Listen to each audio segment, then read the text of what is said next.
¿no? Es una técnica especial, digamos, una técnica que consiste en la obtención de imágenes detalladas de órganos y tejidos, ¿no? A través del uso de campos magnéticos, ¿no es cierto? Para entender un poco tenés que saber las partes del equipo, no de memoria, pero sí entender, para que tengas la física y cómo se adquiere la imagen. Entonces tenemos este resonador, que es como un escáner, que en su interior tiene un gran imán, ¿no es cierto? Este imán es el creador del campo electromagnético, ¿no? Hay un sistema de radiofrecuencia que genera las ondas de radiofrecuencia y hay unas antenas que van a captar esas ondas de radiofrecuencia. O sea, hay un sistema de adquisición de datos, hay un ordenador para analizar dichas ondas y representar la imagen, ¿no? Entonces, el resonador lo que va a obtener son cortes muy, muy finos, muy delgaditos. Recuerden que el TACAR tenía unos cortes de 1 a 2 milímetros, que era bien finito. El resonador llega a 0.5 milímetros, hasta 1 milímetro, ¿sí? Lo que va a permitir la adquisición en múltiples planos, ¿no? Entonces puedo obtener un corte axial, corte coronal, corte sagital, por ejemplo, ¿sí? Entonces, un minuto, para que miren un poquito de acá. Ya. Entonces, tenemos estos cortes, ¿no? Corte axial, corte sagital y corte coronal, ¿sí? Entonces, por ejemplo, aquí es una resonancia cerebral en corte axial, ¿no? Y ahorita vamos a hablar de las secuencias, ¿sí? Estas dos, mi puntero va a poner, estas dos, es este corte de cerebro coronal y corte sagital, ¿verdad? Entonces, ¿con quién trabaja? La resonancia trabaja con un protón, que es el hidrógeno. Es el hidrógeno, ¿no? Tiene un movimiento que se llama movimiento spin, o sea, que va a girar sobre su eje, ¿ya? Es como un trompito. Normalmente el protón está distribuido aleatoriamente. Cuando tú lo sometes a un campo electromagnético, este protón se va a ordenar, digamos, en un polo norte, en un polo sur, o en forma paralela al campo electromagnético o en forma antiparalela. Entonces, no solamente va a tener su movimiento sobre su spin, ahora va a tener un movimiento tambaleante, como si se fuera a caer el protón, y ese es el movimiento de precesión. Entonces, aquí entra a tallar una ecuación, que es la ecuación de Larmor. La ecuación de Larmor lo que hace es permitir el cálculo de la frecuencia de esta precesión de un spin. Cuanto mayor es el campo electromagnético, mayor es la frecuencia de precesión. Entonces, la frecuencia de precesión es igual a una constante giratoria y lo del resonador sobre el campo magnético, que se da en Tesla, ¿sí? Entonces, cuando el pulso de radiofrecuencia se emite, va a provocar dos efectos. Van a recibir energía y va a disminuir la cantidad de magnetización longitudinal. Y otros van a entrar, y además van a entrar en fase, es decir, van a caminar alineados y sincronizados. ¿Se acuerdan? En paralela o antiparalela. Entonces, como resultado de esto, se va a obtener un vector magnético que apunta al lado que apuntan los protones en precesión, porque al final va a ser ese movimiento en precesión, es decir, en dirección transversa. Entonces, esta magnetización transversal se va a mover con los protones en precesión y al moverse y cambiar constantemente, el vector magnético induce una corriente eléctrica. Esta corriente eléctrica, ¿no? Es inducida por el campo magnético en movimiento y esa es la señal de la resonancia magnética. ¿Qué pasa cuando dejo de darle el pulso de radiofrecuencia? Los protones van a tener que regresar a su estado de reposo, a su estado inicial. ¿Cómo se va a pasar eso? O va a pasar liberando energía en forma de radiofrecuencia. Entonces va a haber un tiempo en el que el tejido va a recuperar su estado de reposo y eso se llama tiempo de relajación. Entonces voy a excitar a mi protón, ¿no? Lo excito, lo ordeno y de pronto le quito la radiofrecuencia y va a tener que regresar a su estado basal. Puede regresar en su relajación en un estado, en un plano longitudinal o en un plano transversal. La relajación en plano longitudinal, o llamado también secuencia ponderada T1 o T1, es la medida, ¿no? O es el tiempo a su estado basal después de la excitación. Entonces, aquí va a recuperar el 63% de su posición de equilibrio. Esta relación longitudinal va a depender de la relación entre el protón y el medio que lo rodea. Entonces, puede haber medios de distinta estructura molecular, viscosidad, ¿no? Diferente, no es lo mismo un líquido de absceso, un pus, un líquido viscoso, ¿no? Un articular, por ejemplo. Entonces va a depender de eso. En cambio, la relajación en el plano transversal es el tiempo de fase de los espines de un tejido determinado. Este va a depender de la relación entre el protón y los protones vecinos. Les he mandado por si acaso la exposición a sus delegados, a 3 delegados. Entonces ellos tienen que dar. A Manuel, a Melina y a uno más. Entonces, la relajación transversal es el tiempo de la magnetización transversal que descendió al 37% de su valor original. La relajación T2 necesita más tiempo, ¿no? Por eso es que el agua necesita más tiempo y en T2 recién el agua va a brillar. ¿Qué más tengo que saber? 2 términos más o 2 conceptos, tiempo de repetición y tiempo de eco. Tiempo de repetición es un ciclo completo de excitación-relajación, o es el tiempo necesario para completar un ciclo de excitación-relajación de una secuencia de pulso, o dicho de otra manera, es el tiempo en el que se vuelve a repetir toda esa secuencia, excitación, relajación. En cambio, el tiempo de eco es el tiempo entre el inicio de una secuencia de pulso y la adquisición de los datos a partir de los protones excitados, o es el tiempo que se tarda en recoger la señal que nos envían los protones, o es el tiempo, dicho de otra manera, desde que yo mando la imagen y recojo información para mi imagen, ¿no? Que obtengo la imagen. Entonces, eso. Entonces, T1, hemos dicho que es el tiempo de relajación en el plano longitudinal y es rapidito. Entonces, tiene tiempo de repetición y tiempo de eco corto. Si hablamos de medidas, tiempo de repetición menos de 1000 y tiempo de eco menos de 20. En cambio, el T2 necesito más tiempo, en el plano transversal, tiempo de repetición largo y tiempo de eco largo. Si hablamos de medidas, tiempo de repetición más de 2000 y tiempo de eco más de 40. ¿Sí? Entonces, ¿cuáles son las imágenes que siempre van a brillar en T1? Todo lo que sea, lo que tenga proteína, lo que tenga grasa. ¿Sí?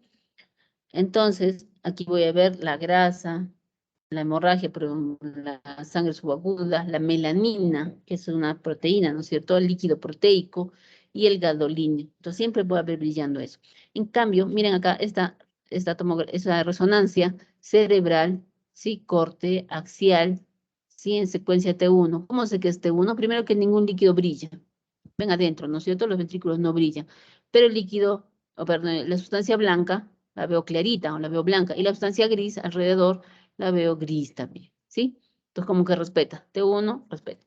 En cambio, si yo le pongo un contraste, y acordémonos del contraste que utilizamos en tomografía, es el contraste en tomografía, los contrastes hidrosolubles yodados, este es el contraste, el gadolíneo.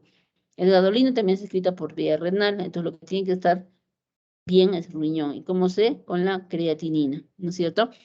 ¿Qué hacen los contrastes? Va a cortar el tiempo de relajación T1, entonces va a brillar rapidito, ¿sí?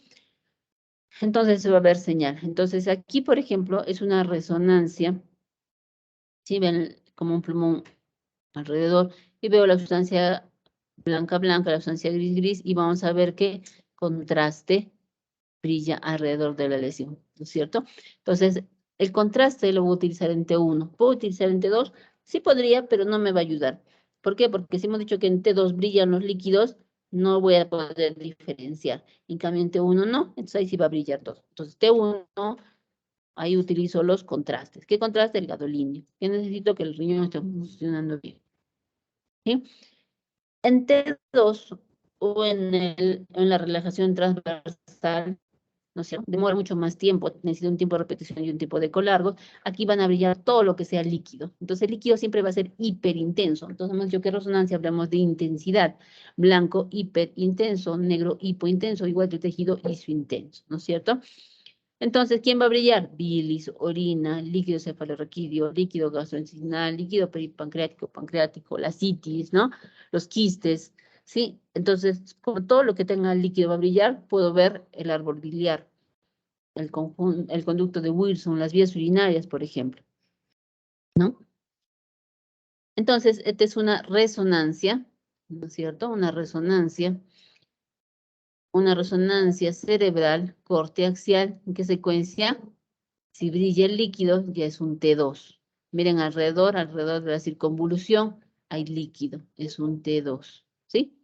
La sustancia blanca no es blanca, es oscura. La sustancia gris, digamos que sigue siendo gris, pero es para que diferencies T1 de T2, ¿sí? Estoy viendo que un quiste de Baker, acá atrás, está brillando, entonces es una secuencia T2. Es una especial, se dan cuenta que el hueso lo veo diferente, es una especial, pero que estoy suprimiendo lo que es grasa y estoy viendo lo que es líquido. Entonces aquí T1, T2. La vejiga, miren el líquido. En T1 no brilla, en T2 sí. En ambos, el tejido celular subcutáneo está brillante, ¿sí? Incluso más brillante en T1, porque en T1 la grasa brilla. En T2 también, pero más en T1, ¿sí? Diferencia entre T1 y T2, el líquido, ¿sí? Si yo te pongo esta resonancia, va a decir T2. Pongo esta T1. T1 porque la sustancia blanca es blanca y la sustancia gris es gris. Acá la sustancia blanca, al revés, ¿no? Está negra, oscura, T2. ¿Para qué te digo eso? ¿Para qué diferencias del flare que ahorita vamos a ver? Entonces, ¿cuáles son las lesiones oscuras en T1 y en T2? No importa qué secuencia uses, siempre va a ser hipointensa. El aire. Si hemos dicho que trabajamos con el protón hidrógeno, ¿no? Con el protón hidrógeno. Entonces, el aire tiene hidrógeno, no, tiene O2, oxígeno. Entonces, lo voy a ver negro. El flujo sanguíneo, ¿sí? El hueso de la cortical. Pues no todo, si el flujo sanguíneo lo veríamos brillante, no necesitaríamos contraste, ¿verdad? El hueso de la cortical, porque el hueso tiene calcio, ¿no es cierto? Los ligamentos, los tendones, los tejidos fibrosos, densos, ¿no? Aquí, por ejemplo, estoy viendo el seno, ¿no es cierto? Los senos maxilares, y los veo hipointensos, ¿sí? Hipointensos. No tienes.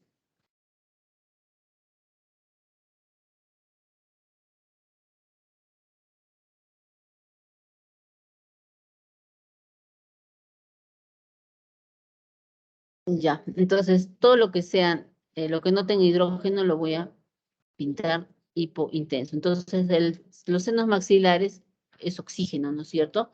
Entonces voy a respetar eso.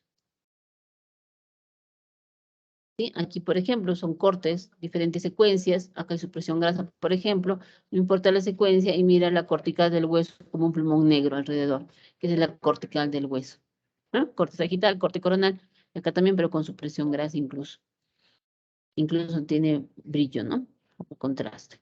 Entonces, todo lo que sea, que no sea hidrógeno, hipointenso. Mira el tendón, suprarrotuláneo y infrarrotuliano. Tejido graso, como lo veo hiperintenso. ¿Sí? Entonces, eso es lo que tienen que grabar, ¿no? La terminología y que trabaja con hidrógeno y que no causa daño. ¿Sí? Aquí para diferenciar las secuencias T1 y T2. ¿Sí? Son secuencias anatómicas, me ayuda para ver, diferenciar líquido o no, y ubicarme también, me ayuda a ver bien anatomía. Es la secuencia potenciada en densidad protónica. Esa secuencia potenciada en densidad protónica es una secuencia especial, ¿sí? Que se va a usar mucho músculo esquelético, ¿sí? En esta secuencia hay saturación de la señal de grasa, pero si te das cuenta, el tiempo de repetición y el tiempo de eco no cuadra donde hemos hablado, ¿no es cierto? El tiempo de repetición en T1 y en T2 es diferente. T1 cortos y T2 largos. Aquí el tiempo de repetición es mayor que un T1, es decir, mayor de 1000, y el tiempo de eco es menor que un T2, es decir, menos de 40, ¿no? Que está en 40 y acá es más 3000, ¿sí? Esta secuencia me da buen contraste y buen detalle anatómico, por eso me sirve para músculo esquelético, ¿sí? Luego tengo la secuencia de inversión-recuperación. Esta secuencia de inversión-recuperación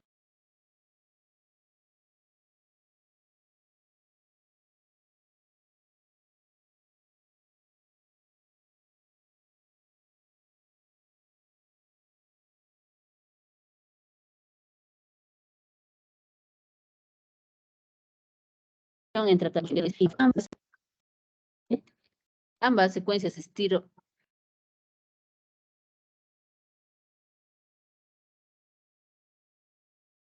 ambas secuencias estiro-FLAIR lo que va a hacer es demostrar lesiones, sobre todo lo que es edema. ¿Qué hace esta secuencia?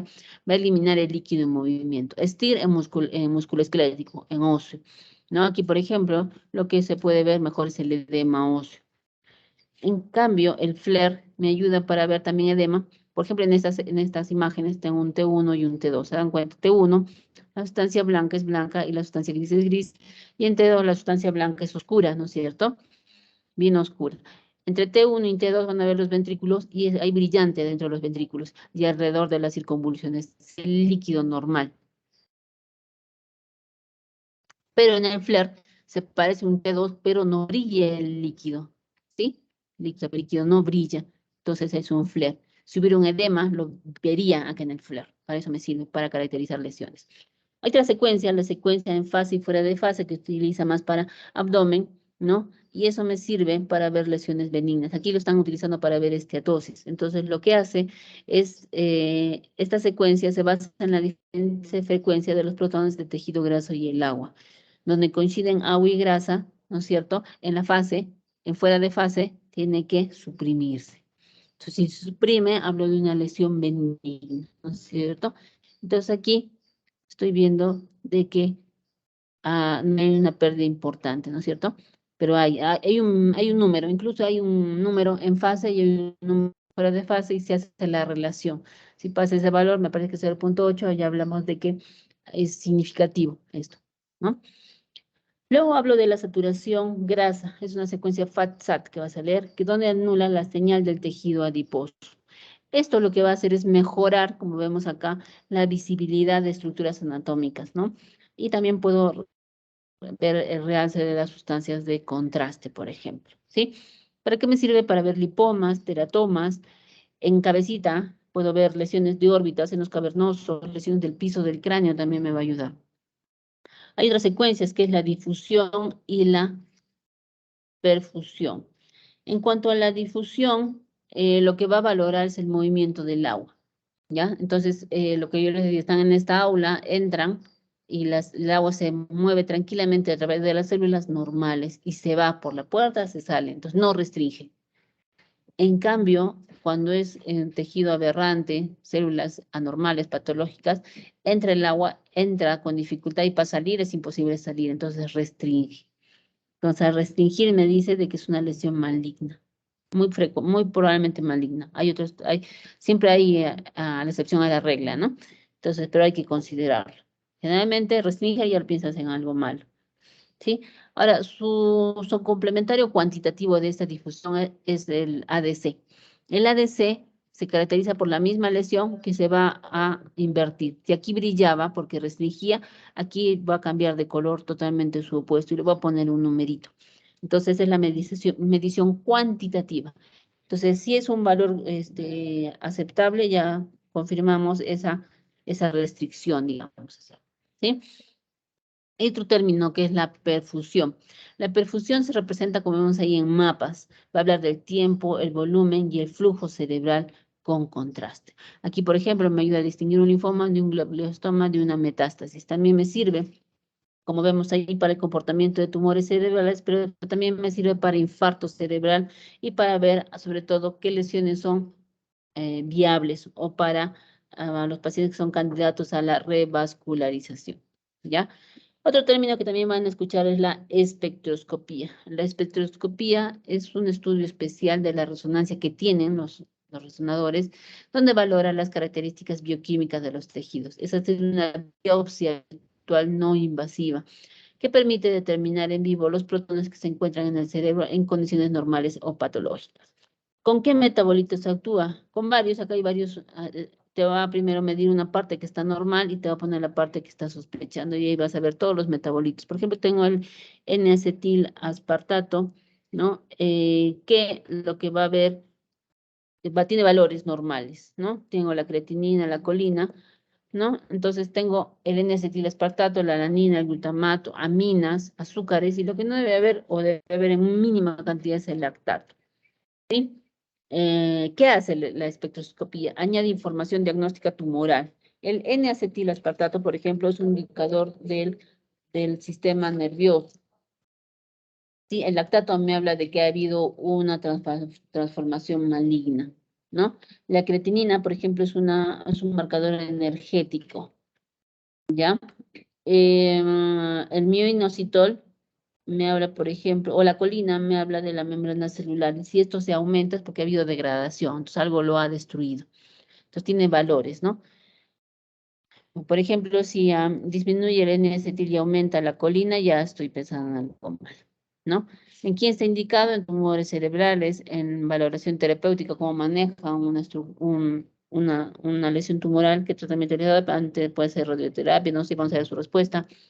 Epilepsia, enfermedades metabólicas, enfermedades infecciosas, ¿sí?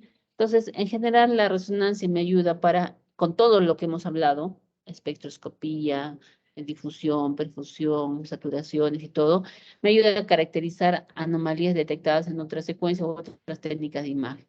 Me ayuda a ver neoplasias primarias, enfermedades metastásicas, estratificar la neoplasia maligna, evaluar la patología inflamatoria, evaluar la perfusión y viabilidad de órganos y tumores, evaluar las arterias y venas y evaluar el sistema urinario, por ejemplo. ¿En quién está contraindicado la resonancia? Ya sabemos que causa con hidrogeniones, ya sabemos que no se absorbe como la tomografía, no causa ningún daño, pero hay pacientes que tienen dispositivos electrónicos implantados como marcapasos. Entran a ese IMA y lo detienen. Fuiste, ¿sí? Entonces puede haber pacientes que utilizan desfibriladores, puede haber implantes cocleares o pacientes que tienen mucha claustrofobia. Entonces ellos hay que sedarlos si es muy necesario. Recordar que la resonancia no lo van a sacar en 5 o 10 minutos, puede demorar de media hora a más, ¿ya? Entonces, en general, ¿cuáles son las indicaciones de la resonancia? Toda la patología del sistema nervioso, cerebro, columna, patología que esté en cabeza, cara, cuello, puedo ver patología ocular, patología auditiva, senos paranasales, boca, garganta, ¿sí? Todo el sistema musculoesquelético. Hay imágenes que puedo ver por ecografía, tendones, músculos, lipomas, ¿no? Hernias, lo que fuera. Pero dentro de no voy a ver. Por ejemplo, en una rodilla no puedo ver los ligamentos internos, cruzados, no puedo ver meniscos, rupturas meniscales, ¿no? No puedo ver eso. En cambio, con la resonancia sí. Enfermedades de difícil diagnóstico, ¿no? En tórax, más que pulmón, vamos a ver apenas masas, puede haber, o alguna patología, diferente, ¿no? Puedo ver corazón muy bueno la resonancia, ¿no? Puedo ver las glándulas mamarias, sobre todo en pacientes que han sido operados, ¿no? Cáncer y para ver seguimiento, porque a veces la cicatriz mamaria te puedes hacer sospechar en un cáncer, ¿sí? Puedo ver lesiones de hígado, hemos dicho que para lesiones focales de hígado puedo pedir una tomografía trifásica, pero la resonancia te da más secuencia y te puede afinar incluso, ¿sí? Como les decía aquí, en particular a mí si tengo una lesión, de frente a mano con la resonancia, que así cueste más, aparte que no mi radio. Puedo ver riñones, útero, ovarios, próstata, sobre todo en lesiones pélvicas, ¿no? Endovaginales, no sé, cáncer de próstata, cáncer de cuello cervical, para hacer esta diaje, una resonancia. Tienes una lesión, no lo pienses dos veces, de frente, una resonancia, y vamos a estadificar y vamos a hablar incluso de pronóstico. Entonces, estas son las secuencias que ya hemos visto, T1, T2, ¿no? Que ya hemos visto, que reconozcamos dónde se ve, dónde pinta el líquido, ¿no? Son secuencias anatómicas, ¿no es cierto? La densidad protónica es útil para ver anatomía, ¿no? Sobre todo en músculo esquelético, tendones, meniscos. El FLAIR y el STIR son secuencias de inversión-recuperación, donde el FLAIR anula el líquido en movimiento de quien del líquido cefalorraquídeo, en el cerebro, entonces va a haber edemas, ¿no? Edemas. El STIR anula la grasa, ¿no? Y se ve el edema óseo. El gradiente eco, bueno, les dije, pero la gradiente eco es una secuencia especial donde voy a ver el trabeculado óseo. Me sirve para ver músculo esquelético, ¿sí? Pero más que músculo esquelético me sirve para ver hemorragias. Es muy sensible para la heterogeneidad del campo magnético causado por los productos de degradación de la hemoglobina. Entonces voy a ver bien estas estructuras y sobre todo las lesiones hemorrágicas y también la evaluación de esta transformación de estas lesiones, ¿no? Entonces con sangre, eco, ¿no? Y luego tengo la fase y en fuera de fase, ya hemos visto en abdomen, ¿sí? Donde va a separar el agua de la grasa y ahí voy a diagnosticar esteatosis o tumores suprarrenales, ¿sí? Entonces, sí, cae porque es una lesión benigna. Luego tengo la supresión grasa, que es muy útil en músculo esquelético, ¿no? Esa supresión de grasa puedo aplicarlo en T1, T2, densidad protónica, ¿no es cierto? O puedo aplicar en T1 con gadolina y puedo ver el contraste. Y hemos dicho de la difusión o la perfusión. La difusión, movimiento del agua para ver edema, citotóxico, tumores, y la perfusión para ver cómo se irrigan los tejidos. ¿Sí? Eso es lo más importante. Aquí, nada más para ver un linfoma. Es un paciente inmunocomprometido, donde en esta resonancia cerebral corteaxial en secuencia T1, la resonancia blanca es blanca, y veo una imagen, ¿no? Hipointensa, ¿sí? Mal definida, que en T2 no me ayuda, se ve que hay líquido, edema, ¿no? Que al contraste brilla, capta el anillo, y todo lo demás, esto sería edema, ¿no es cierto? Entonces, ¿se acuerdan que, o no le dije, pero que cuando yo veo harto edema, me acuerdo de una fruta que es la lima, linfoma, infarto, metástasis y absceso, ¿no? Que no les voy a preguntar, pero sí les puede servir. Entonces, aquí estoy viendo que es una lesión que capta, ¿no es cierto? Entonces, le pongo la difusión y al poner la difusión veo que esa lesión no está con contraste, ¿ah? Brilla. Entonces, significa que restringe. A la DC se pone al revés, todo lo que brilla se pone hipointenso. Con el numerito más confirmo de que restringe. ¿Sí? Cuando le hago la perfusión a esa lesión, veo de que está vascularizado, pero que respeta, ¿sí? Diferente a un glioblastoma y una metástasis. Esta glioblastoma, mira cómo hay la infiltración, cambió de color, eso también tiene un valor, y significa que está muy vascularizado, más que el linfoma, y no respeta sus bordes, sobrepasa el límite sólido. Entonces es muy infiltrativo. El glioblastoma infiltra. Es muy, muy agresivo.